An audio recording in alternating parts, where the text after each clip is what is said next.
श्री स्वामी समर्थ. नमस्कार मैत्रिणींनो.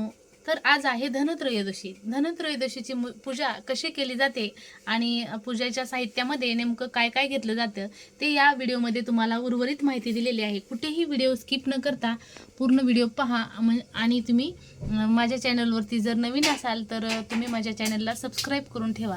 तर सर्वप्रथम आपण एक कलश घेतलेला आहे.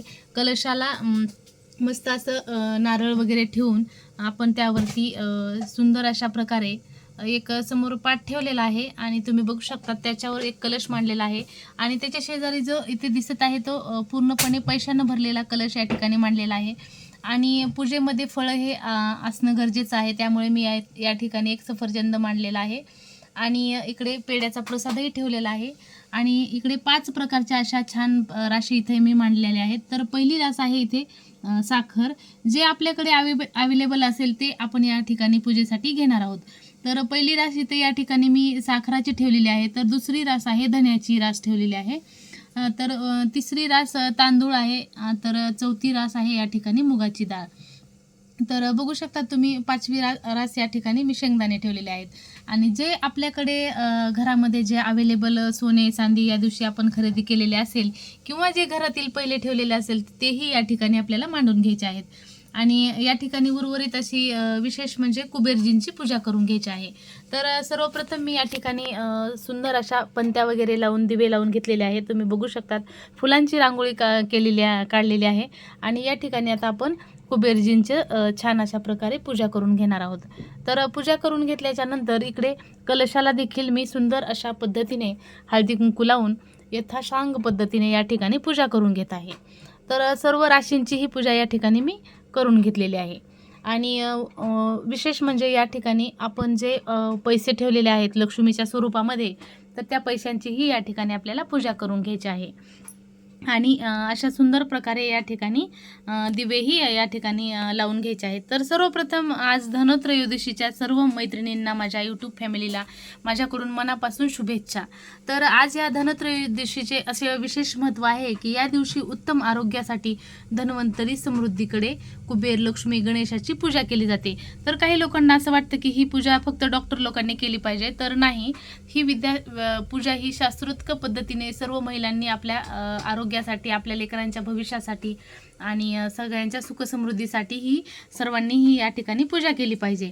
तर या पूजेसाठी आपल्याला काय करायचे आहे, सर्वप्रथम स्नान करून स्वच्छ कपडे घालायचे आहेत. तर तुम्ही बघू शकतात पूर्व दिशेला मुख करून पूजा करून घ्यायची आहे. जे की मी आत्ता सांगितले त्या पद्धतीने आपल्याला इकडे पूजा करून घ्यायची आहे. तर आपल्याकडे पाट असेल किंवा चौरंग असेल, जे काही असेल आपल्याकडे ते या ठिकाणी आपल्याला ठेवायचे आहे आणि त्यावरती आपण अशा प्रकारे पूजा मांडून घ्यायची आहे. तर अशा पद्धतीने पूजा मांडून घ्यायची आहे. या ठिकाणी आपण दिवे लावलेले आहेत आणि उदबत्तीही या ठिकाणी आपण धूप दीप असेल तर आपल्याकडे जे काही असेल ते आपल्या पद्धतीने या ठिकाणी आपल्याला मांडून घ्यायचे आहे. तर स्वच्छ चौरंग किंवा पाट मांडून त्यावरती लाल कपडा, आपल्याकडे असेल तर लाल कपडा ठेवायचा, नसेल तर आपण पांढरा कुठल्याही रंगाचा या ठिकाणी कपडा ठेवू शकतो. तर त्यावरती सुरुवातीला कलश मांडायचा आहे. जे ह्या पूजेमध्ये मी मांडलेला दिसत आहे, तर त्या कलशाखाली थोडे तांदूळ या ठिकाणी आपल्याला ठेवायचे आहेत आणि मस्त अशी पूजा करून इथे एका चौरंगावर किंवा पाटावर छोटा कलशामध्ये आपल्याकडे जे काही घरामध्ये पैसे असतील ते या ठिकाणी आपल्याला ठेवायचे आहेत. तर पूजेसाठी आपल्याला इकडे फळांची गरज असते, त्यामुळे ते फळं तुमच्याकडून जे काही तुमच्याच्यानं प्रसादाकरता ठेवलं जाईल ते ठेवून घ्यायचं आहे. तर तुम्ही या ठिकाणी बघू शकतात मी एक सफरचंद, या ठिकाणी पेढे आणि श्रीखंड असं या प्रकारे इथं ठेवलेलं आहे. त्यावरती आपल्याला गणेशाची मूर्ती, कुबेर यंत्र असे या ठिकाणी ठेवायचे आहे. तर आपल्याकडे ज्या गोष्टी अवेलेबल आहेत, तर या ठिकाणी मी कुबेर यंत्र नाही तर माझ्याकडे कुबेर जे आहेत साक्षात, तर ते आम्ही ठिकाणी इथं त्यांना ठेवलेलं आहे. त्यांची पूजा विधीपूर्वक त्यांची पूजा वगैरे या ठिकाणी मी करून घेतलेली आहे. छान अशा प्रकारे हळदी कुंकू लावून, अक्षदा, फुले वाहून या ठिकाणी आपण मडक्याची सर्व देवतांची पूजा केली आहे. तर तुम्ही बघू शकतात अशा प्रकारे 5 राशी ठेवायच्या आहेत आपल्याला. मग जे आपल्या घरामध्ये अवेलेबल असेल त्या पद्धतीने या व्हिडिओमध्ये दाखवले असंच ठेवावं असं काही नाही. आपण गहू, ज्वारी, तांदूळ, मग जे आपल्याला आपण रोजच्या ह्याच्यामध्ये जे वापरात येणारे जे धान्याच्या राशी आहेत किंवा आपल्या घरामध्ये जे अवेलेबल आहे ते या ठिकाणी आपल्याला या छोट्याशा कलशामध्ये 5 राशी आपल्याला ठेवायच्या आहेत. तर मी या ठिकाणी राशी ठेवलेल्या आहेत. साखर आहेत, तर तिथून पुढे आपल्याला धन आहे, तांदूळ आहेत, मुगाची डाळ आहे आणि शेंगदाणे आहेत. तर आपल्याकडे जे अवेलेबल असेल ते आपण या ठिकाणी राशी म्हणून ठेवणार आहोत. हळद कुंकू अक्षता पूजा करून याही मडक्याची पूजा करावी. त्यानंतर धन्वंतरीची आरती करावी. नैवेद्य म्हणून गुळ आणि धने ठेवावे. तर या ठिकाणी आपण नैवेद्य म्हणून पेढे आणि श्रीखंड ठेवलेला आहे आणि धनेही या ठिकाणी आपण ठेवलेले आहेत. ते इथे तुम्हाला दिसतच आहेत. त्या प्रकारे आरोग्य चांगले ठेवण्यासाठी प्रार्थना करावी. अशा प्रकारे विधीपूर्वक पूजा केल्याने धनप्राप्ती होते, आरोग्य लाभते असं म्हटलं जातं. आणि जे पूर्वजांनी गोष्टी केलेल्या आहेत त्या आपणही पूर्ण यथासांग पद्धतीने पूजा करून या ठिकाणी आपण आपल्या पुढच्या पिढीस असा संदेश द्यायचा आहे की जे पाठीमागून चालत आलेल्या रूढी परंपरा आहेत त्या आपल्याला या ठिकाणी जपायच्या आहेत. तर आपल्याला होईल तशा पद्धतीने आपण या ठिकाणी धन्वंतरीची पूजा अशी योग्य रीतीने यथासांग पद्धतीने या ठिकाणी केलेली आहे. तर तुम्हाला माझा हा माहितीपूर्ण व्हिडिओ कसा वाटला तोही तुम्ही नक्की कॉमेंट करून सांगायला विसरू नका. आणि तुम्हाला छान व्हिडिओ वाटला असेल तर या ठिकाणी श्री स्वामी समर्थ अशीही कमेंट करायला विसरू नका.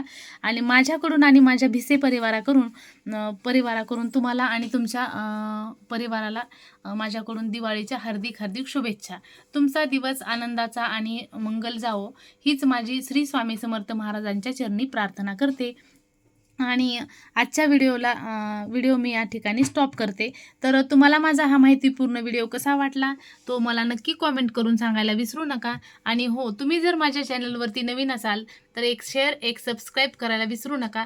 आणि बेल आयकॉनचे बटन प्रेस करा जेणेकरून मी अपलोड केलेले व्हिडिओ जर तुम्हाला आवडत असतील तर तुम्हाला त्या व्हिडिओची नोटिफिकेशन तुमच्या मोबाईलवरती येईल. त्यासाठी मला नक्की फॉलो करा.